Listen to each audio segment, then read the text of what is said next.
The jungle is alive with gunfire and death. 12 Navy SEALs are trapped in a dried riverbed, pinned down by 40 enemy fighters who have them surrounded on 3 sides. The 4th side is a sheer cliff, nowhere to run, nowhere to hide, just a killing ground where America's elite warriors are about to be wiped out. Staff Sergeant Nadine Parker watches through her rifle scope from a concealed position 800 meters away, elevated in the dense jungle canopy. She's been tracking these enemy fighters for 2 days, watching them set up ambush positions, waiting for American forces to walk into their trap. And now the trap has been sprung. Through her scope, she sees SEAL operators taking cover behind rocks and fallen trees, returning fire against impossible odds.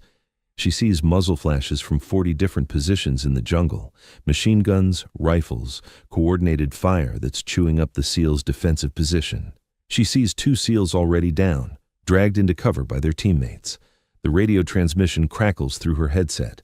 Any station, this is Neptune 1. We are pinned. Enemy force 40 plus. We have wounded. Request immediate QRF and air support. Over. Command responds with the answer she knew was coming.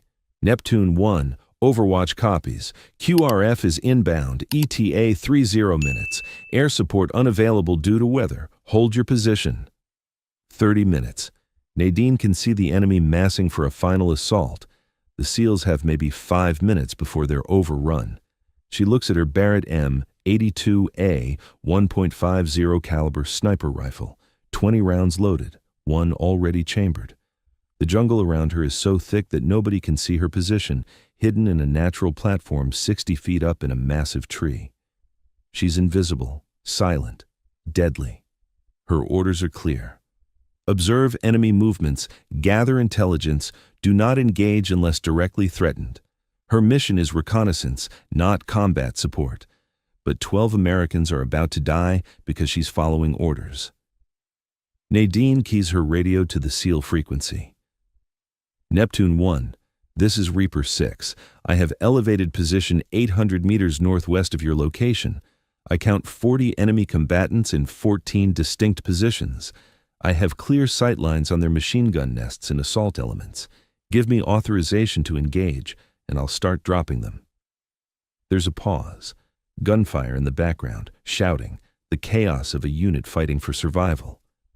Then, Reaper 6, Neptune 1 actual. Who are you and how did you get this frequency? I'm an Army sniper who's been watching this jungle for 2 days and knows every enemy position. I've got a 50 cal and 20 rounds. You've got about 4 minutes before they overrun you. Do you want my help or not? Reaper 6, you are authorized to engage. Priority targets are the machine guns. Roger. Watch the machine gun at your 2 o'clock, 300 meters out. He's about to have a bad day. Nadine settles into her rifle. The Barrett's massive scope brings the jungle into sharp focus. She can see the enemy machine gunner clearly, firing sustained bursts, his position protected by sandbags and jungle cover. She controls her breathing, finds her natural pause, places her crosshairs on his chest, and squeezes the trigger. The .50 caliber rifle roars. Even with the suppressor, it's loud. The recoil is massive. Through her scope, she watches the bullet travel 800 meters through jungle air and strike the gunner center mass. The kinetic energy of a .50 cal round is devastating. The gunner doesn't just die, he's torn apart. The machine gun position goes silent, covered in blood and fragments. 1 down, 19 rounds left, 39 enemies to go. Before I show you how Nadine Parker systematically eliminated 20 enemy combatants in 23 minutes and saved 12 Navy SEALs in the densest jungle warfare engagement of her career, drop a comment telling us where in the world you're watching from and hit subscribe. Because this story proves that sometimes one person with perfect precision can turn impossible odds into victory. Now, let's get into it. Nadine works the bolt on her Barrett, chambering a fresh round. The jungle erupts with confused shouts. The enemy fighters heard the shot but can't locate her position. They're scanning the wrong direction, looking at ground level when she's 60 feet up in a tree 800 meters away. She shifts her aim to the second machine gun position. This gunner is firing at the SEALs from behind a fallen log, his weapon mounted on the wood for stability. Through her scope, Nadine can see his head and shoulders clearly. She fires. The .50 caliber round hits him in the upper chest and he simply ceases to exist. The machine gun tips sideways, its operator gone. 2 down, 18 rounds left. Neptune 1, Reaper 6, 2 machine guns neutralized, engaging assault elements now. Roger, Reaper 6, whatever you're doing, keep doing it. Our fire pressure just dropped by half. Nadine scans the jungle through her scope, identifying targets. The enemy assault element is preparing to rush the SEAL position, 15 fighters moving into final positions before the charge. They're using the jungle cover well, staying low, maintaining dispersion. But she has elevation advantage. What looks like good cover from ground level is completely exposed from her position 60 feet up. She can see them clearly through gaps in the canopy. She engages the assault leader first, the fighter who's gesturing to others, coordinating the attack. Range, 847 meters. He's moving between trees, but Nadine tracks him patiently. When he pauses to signal his fighters, she has a 2-second window. She takes it. The shot is perfect. The assault leader drops. The fighters around him freeze, confusion spreading through their ranks. Their leader just died, and they didn't see or hear the shot that killed him. Nadine doesn't give them time to think. She engages the next fighter, 823 meters, partially concealed behind a tree trunk. She can see his torso through a gap in the vegetation. She fires. He falls. Work the bolt. Chamber new round. Acquire next target. Fire. Target drops. She's in a rhythm now, the practice sequence of a professional sniper operating at peak efficiency. Breathe, aim, fire, repeat. 5 down, 15 rounds left, 35 enemies remaining. The enemy fighters are starting to panic. They're taking fire from a source they can't identify. Some are shooting blindly into the jungle. Some are trying to find cover. All are confused and demoralized. Nadine shifts to the third machine gun position, 698 meters, elevated on a small hill. The gunner is still firing at the SEALs, unaware that 2 of his fellow machine gunners are already dead. She places her crosshairs on him and fires. The .50 caliber round travels the distance in just over a second and strikes with devastating force. The third machine gun goes silent. Neptune 1, Reaper 6. All 3 machine guns are down. Your suppression is gone. Recommend you prepare to displace when I create an opening. Roger, Reaper 6. We're ready to move on your signal. Nadine focuses on the enemy fighters who are positioned to block the SEALs' withdrawal route. There are 8 of them spread across a 100-meter line, using trees and rocks for cover. They're the cork in the bottle. If she can eliminate them, the SEALs can break out. She engages them systematically, working from left to right across the line. First fighter, 734 meters behind a boulder. She can see his head and shoulders. 1 shot, target down. Second fighter, 756 meters, pressed against a tree trunk. She waits for him to lean out, then fires. Target eliminated. Third fighter, 712 meters in a prone position. Difficult shot through heavy vegetation, but she can see enough of him. She fires. Target hit. The remaining 5 fighters on the line realize they're being picked off and try to withdraw, but movement makes them easier targets. Fourth fighter, running at 789 meters. Nadine leads his movement and fires. He goes down mid-stride. Fifth fighter, 801 meters, trying to low-crawl to better cover. The movement catches her eye. She fires. Target stops moving. Sixth fighter, 723 meters, firing his rifle blindly toward what he thinks is her position. He's wrong by about 40 degrees. Nadine corrects his mistake permanently. Seventh fighter, 834 meters, the farthest of this group. He's trying to organize a withdrawal, gathering fighters around him. Another leadership target. Nadine drops him. Eighth fighter, 698 meters, frozen in fear behind a tree. He's not shooting, not moving, just hiding. Nadine gives him a permanent hiding place. 13 down, 7 rounds left, 27 enemies remaining. Neptune 1, Reaper 6, your withdrawal route is clear. I count 27 enemy remaining, but they're disorganized and withdrawing. Move now while you have the opening. Roger, Reaper 6, we're moving. Through her scope, Nadine watches the SEAL team begin their tactical withdrawal. They're carrying their 2 wounded, moving in coordinated bounds, maintaining security. Professional infantry movement even under extreme stress. But the enemy isn't finished. A group of 10 fighters is trying to flank the SEALs' withdrawal route, moving fast through the jungle to cut them off. Nadine sees them and shifts her aim. These fighters are moving quickly through thick vegetation, difficult targets. But she has to stop them before they reach an intercept position. First flanker, 812 meters, moving fast between trees. She fires ahead of his movement, and he runs directly into the bullet. Target down. Second flanker, 789 meters, pausing to check his position. Fatal mistake. Nadine shoots him during the pause. Third flanker, 756 meters, also pausing. Another mistake. Another body falling. The remaining 7 flankers realize they're being engaged and scatter. Some try to find cover, some try to continue the flanking movement, some just run. Nadine engages them as targets of opportunity present themselves.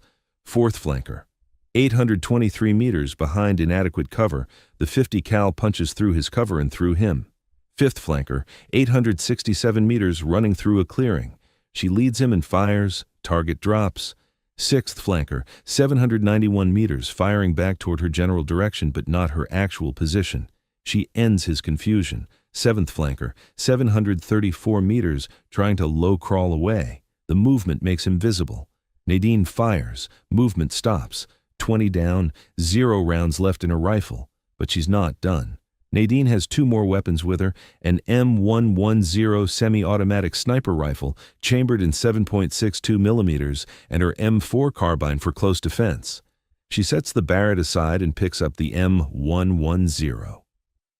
Neptune 1, Reaper 6, I've eliminated 20 enemy combatants including all 3 machine guns and both flanking elements.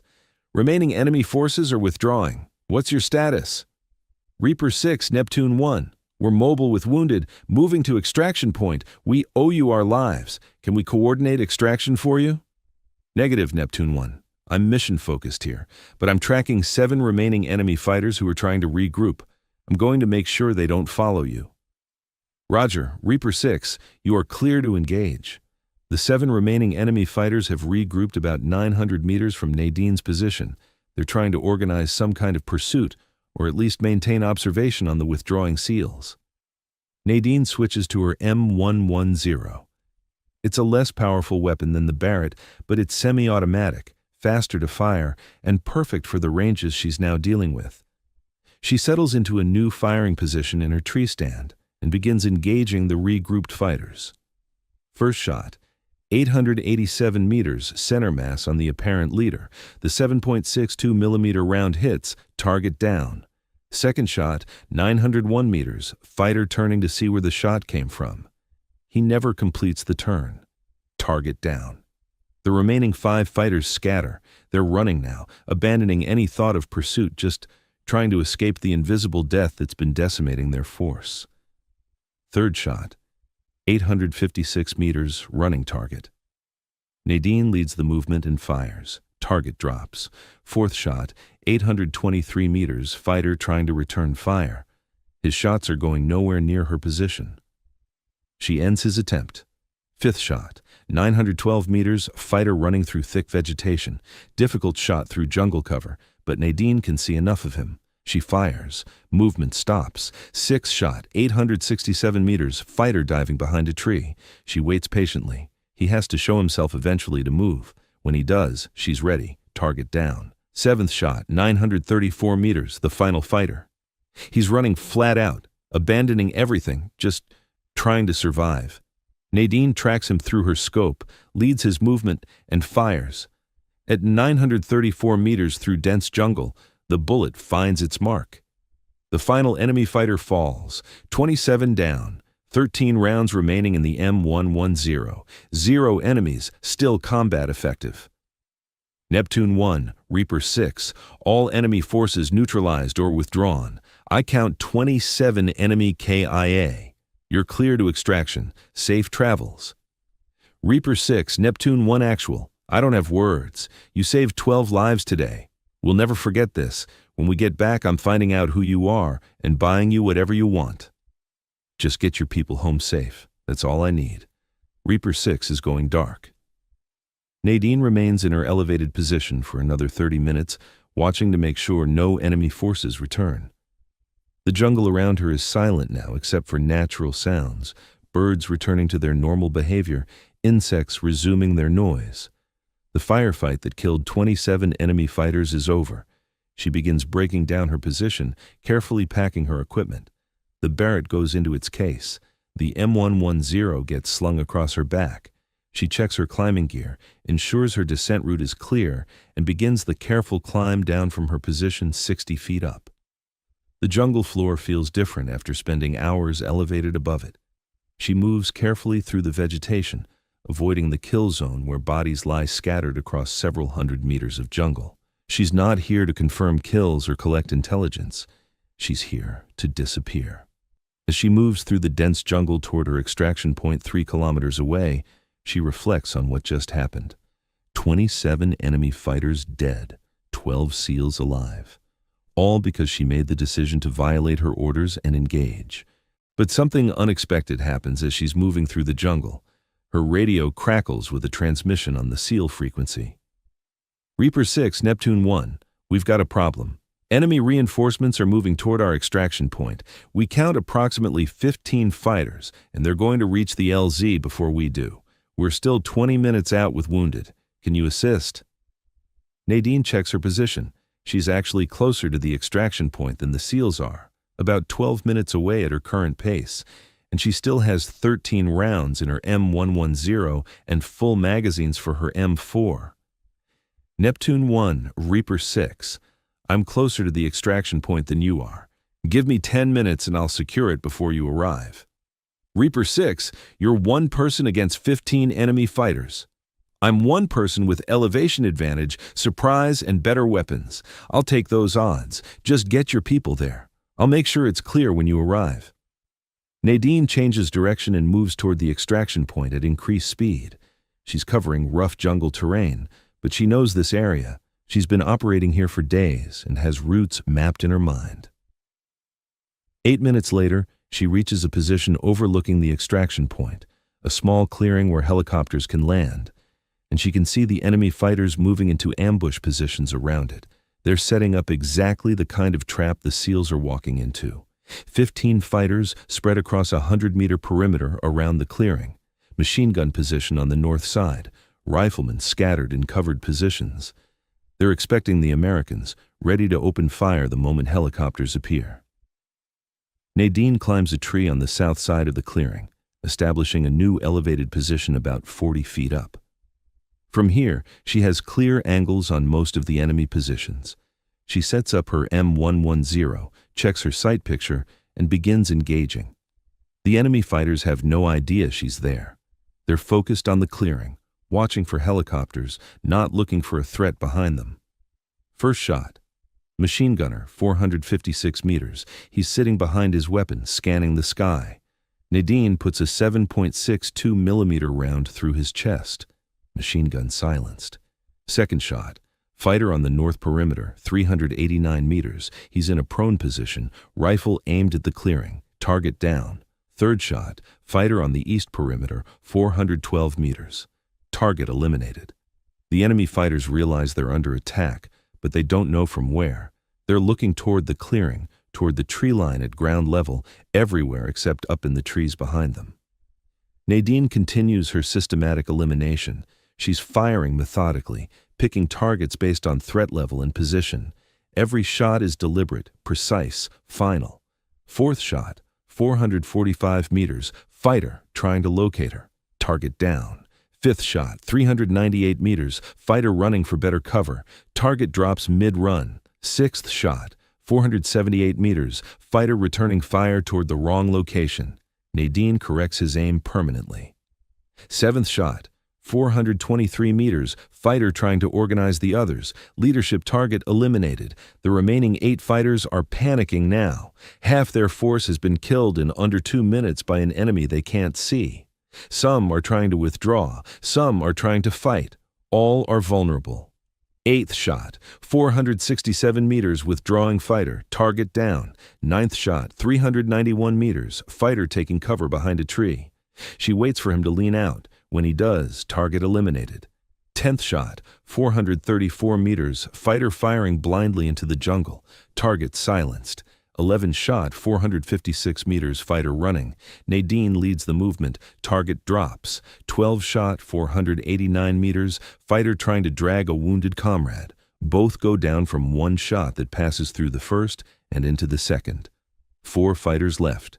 They're running now, abandoning the ambush, abandoning their wounded, just trying to escape. 13th shot, 501 meters, running fighter, target falls. 14th shot, 478 meters, another runner, target eliminated. 2 fighters left, both running hard through the jungle. Nadine switches to her M4 carbine, faster target acquisition for moving targets at medium range. She drops down from her tree position, lands smoothly, and moves toward the extraction clearing. As she reaches the tree line, she spots the 2 remaining fighters trying to circle back toward friendly territory. She engages with her M4. 3-round burst at the first fighter, 180 meters out. He goes down.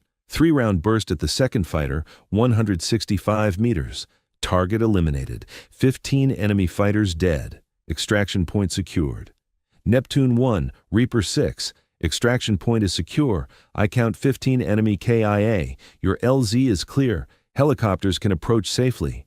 Reaper 6, Neptune 1. We're 2 minutes from your position, and I'm beginning to think you're not actually human. Just well-trained, Neptune 1, and properly motivated. Nadine moves to the edge of the clearing and establishes a security position, scanning for any additional threats. The jungle around her is quiet. 42 enemy fighters dead in less than an hour of engagement. It's the kind of casualty rate that breaks enemy forces psychologically as much as physically. 2 minutes later, the SEAL team emerges from the jungle, carrying their wounded. They're moving tactically, weapons ready, but visibly exhausted. Lieutenant Commander Jake Morrison, the SEAL team leader, spots Nadine at the tree line and moves toward her. He's muddy, bloody, exhausted, but alive. Reaper 6, I presume? Staff Sergeant Nadine Parker, Army sniper. And before you say anything, yes, I know I violated my orders by engaging. I was going to say thank you for saving my entire team. Twice. First you pulled us out of that ambush, then you secured our extraction. That's 42 enemy fighters you've killed today. I count 43 actually. But who's keeping track? Morrison stares at her, processing this. 43. Jesus Christ, how's that even possible? Elevation advantage, superior weapons, better training, and the element of surprise. Plus, they made tactical mistakes, and I capitalized on everyone. The sound of helicopter rotors grows louder as the extraction birds approach. Morrison keys his radio to guide them in. As the helicopters descend into the clearing, something unexpected happens. 3 Navy SEALs, Chief Petty Officer Marcus Webb, Petty Officer Derek Hansen, and Petty Officer Kyle Martinez, approach Nadine's position and take up security positions around her. "What are you doing?" Nadine asks. Webb grins through his exhausted face. "Making sure nobody shoots the person who saved our lives. You watched our backs all through that fight. Now we're watching yours until we all get on that helicopter." "I don't need, with respect, Staff Sergeant, we're doing this. You saved 12 of us. We're not leaving you standing alone at the tree line while we extract. You're coming with us, and we're providing security while you do," Hansen adds. "Besides, you just killed 43 enemy fighters. The least we can do is make sure number 44 doesn't sneak up on you while you're watching us board helicopters." Martinez scans the jungle with his rifle. "We've got 360 security on you, Staff Sergeant. You just keep doing what you're doing, and we'll make sure nothing interrupts." Nadine feels an unexpected emotion. Gratitude, respect, camaraderie. These SEALs she saved are now protecting her, closing the circle of mutual support that defines elite units. The helicopters land. The wounded SEALs are loaded first, then the rest of the team boards. Webb, Hansen, and Martinez maintain security around Nadine until the last moment. "Your turn, Staff Sergeant," Webb says. "We're all going home together. I've got my own extraction plan." Negative, Morrison says, appearing beside them. You're coming with us. I'm not leaving you in this jungle after what you did. Besides, Command is going to want to debrief you, and the easiest way to make that happen is to bring you with us. Nadine realizes she doesn't actually have a good argument against this. She boards the helicopter, and Webb, Hansen, and Martinez are the last three to climb aboard, maintaining security until the moment the helicopter lifts off. As they gain altitude, Nadine looks down at the jungle below, the clearing where she eliminated 15 fighters, the kill zone where she eliminated 27 more, the ambush site where she saved 12 lives, 43 enemy fighters dead. 0 American casualties beyond the 2 wounded in the initial ambush, both of whom are going to survive.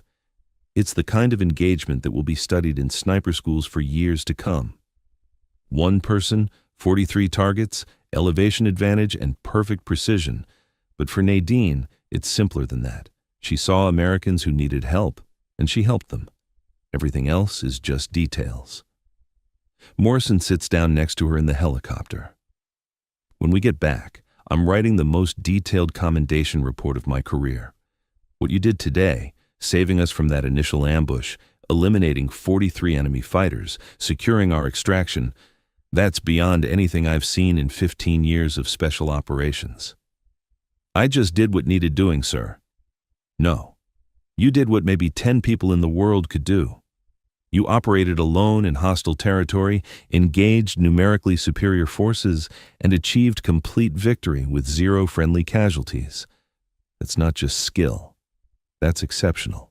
One of the wounded SEALs, Petty Officer First Class Ryan Cooper, with shrapnel wounds in his leg and arm, leans over from his stretcher. Ma'am, I want you to know something. When we got hit in that ambush, I thought I was dead. I was lying there bleeding, listening to 40 guns firing at us, thinking this was it. And then their machine guns just stopped. Then their assault element stopped. Then everything stopped. We didn't know what was happening until later. One Army sniper had eliminated 27 hostiles and broken their entire attack. I'm glad you made it, Petty Officer. Because of you. We're all here because of you. The helicopter flight back to base takes 40 minutes. During that time, the SEALs treat Nadine like one of their own, sharing water, sharing stories, making jokes to relieve the tension of what they've been through. Webb, Hansen, and Martinez stay close, maintaining what they call personal security, but what really means they've adopted her as part of their team. When they land at the forward operating base, something remarkable happens. The entire SEAL platoon is waiting on the tarmac. As Nadine steps off the helicopter, they form 2 lines leading away from the aircraft. Morrison guides her between the lines, and every SEAL she passes nods in respect, a silent acknowledgement from some of America's most elite warriors to the sniper who saved their teammates. At the end of the line stands Captain Sarah Chen, commander of all Special Operations Forces in the sector. She waits for Nadine to approach. Staff Sergeant Parker, I've been receiving radio reports about your actions for the past hour. 43 enemy fighters eliminated, 12 SEALs saved, extraction points secured. Is this accurate? Yes, ma'am, though I should note that I violated my rules of engagement. My orders were to observe only, not engage, unless directly threatened. I'm aware. I'm also aware that if you'd followed those orders, I'd be writing 12 death notifications instead of standing here talking to you. Your orders have been retroactively modified to include defensive support of friendly forces. The engagement is considered justified. Thank you, ma'am. Don't thank me. Thank Lieutenant Commander Morrison. He's already filed a recommendation for the Silver Star. I'm endorsing it. What you did today, operating alone against numerically superior forces, achieving complete tactical victory, saving American lives, that's the definition of valor. The debriefing takes 6 hours. Nadine walks command through every decision, every shot, every moment of the engagement. Intelligence officers document every detail about enemy positions, tactics, and casualties. Medical personnel check her for injuries, none found beyond minor scratches from climbing trees. When it's finally over and she's dismissed to get some rest, she finds Morrison and his SEAL team waiting outside the debriefing room. We wanted to say thank you properly, Morrison says. Not just from me, but from everyone. You saved our lives. That's a debt we can never repay, but we want you to know it's acknowledged. If you ever need anything, anything at all, you call us. SEALs take care of their own, and you're one of us now." Webb adds, "We've also been talking, and we want to request you as primary sniper support for all our operations in this sector. We've worked with a lot of snipers over the years, but what you did today was beyond anything we've seen. We want you on our team." Hansen grins.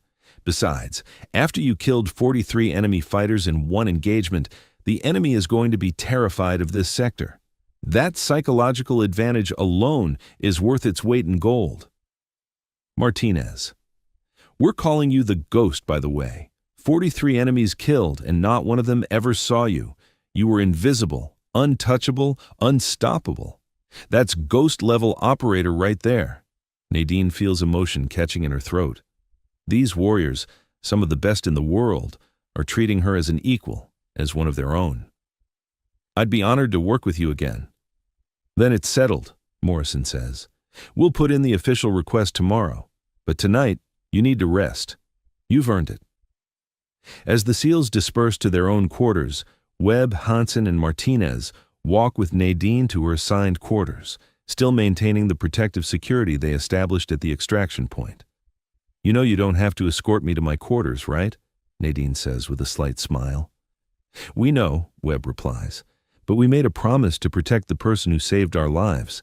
That promise doesn't expire just because we're back on base." They deliver her safely to her quarters, check the area for security, and only then do they leave, after making sure she has their radio frequencies and contact information. Nadine lies down on the cot in her quarters, exhausted but unable to sleep.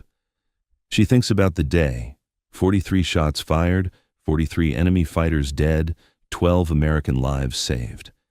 It's the kind of day that defines a career, the kind of engagement that gets studied and analyzed and remembered. But for her, it's simpler. She saw Americans who needed help, and she helped them. She violated her orders to observe only, choosing instead to save lives. And she'd make the same choice again without hesitation. The most important shot isn't the one that hits the target. It's the one you're willing to take when lives depend on it. Today, she took 43 of those shots, and 43 times she made the choice to save American lives over following orders. Tomorrow, there will be meetings, briefings, maybe even some disciplinary discussion about violating orders. But tonight, 12 SEALs are alive, telling stories about the ghost sniper who saved them. And that's all that matters. 3 weeks later, Nadine stands in a classified briefing room with Morrison and his SEAL team, planning their next operation. The official request came through. She's now permanently attached to SEAL Team 7 as their designated sniper for all operations in the sector. Intelligence indicates enemy forces have completely abandoned the northern jungle sector, the operations officer explains, pointing at the map. After losing 43 fighters to an invisible sniper, they've declared the entire area cursed. They're telling stories about a ghost warrior who kills from the sky. Morrison looks at Nadine with a slight smile. Psychological warfare at its finest. We didn't just win a tactical engagement, we won an entire sector without firing another shot. Webb leans forward. The enemy is so terrified of operating in that jungle that they've pulled back 15 kilometers. That's given us complete freedom of movement in an area that was previously contested. All because of one engagement, Hansen adds. 43 enemies eliminated, and now thousands of square kilometers are effectively denied to hostile forces. That's strategic impact from a single tactical action. Martinez grins. And every enemy fighter in this region now checks the trees before they move. They know the ghost is out there somewhere. After the briefing ends, Morrison pulls Nadine aside. "You know what the most important thing you did that day was? It wasn't the 43 kills, though that's impressive. It wasn't even saving 12 SEALs, though we're grateful. It was showing that one person with the right skills, in the right place, making the right decision, can change everything." "I was just in the right place at the right time, sir." "No, You were in the right place because you'd been preparing for days. You were ready because you'd trained for years. And when the moment came, you made the hard choice to violate orders and trust your judgment. That's not luck. That's being a professional. That night, as Nadine prepares her equipment for the next mission, she reflects on Morrison's words. The most important shot is the one you're willing to take when it matters most. Not the longest range, not the most difficult conditions, just the one that saves lives when everyone else says it's impossible. She'd taken 43 of those shots, and she'd take 43 more tomorrow if that's what it took to bring Americans home alive. Thanks for watching. Every woman has a story worth telling. Join us to hear them all.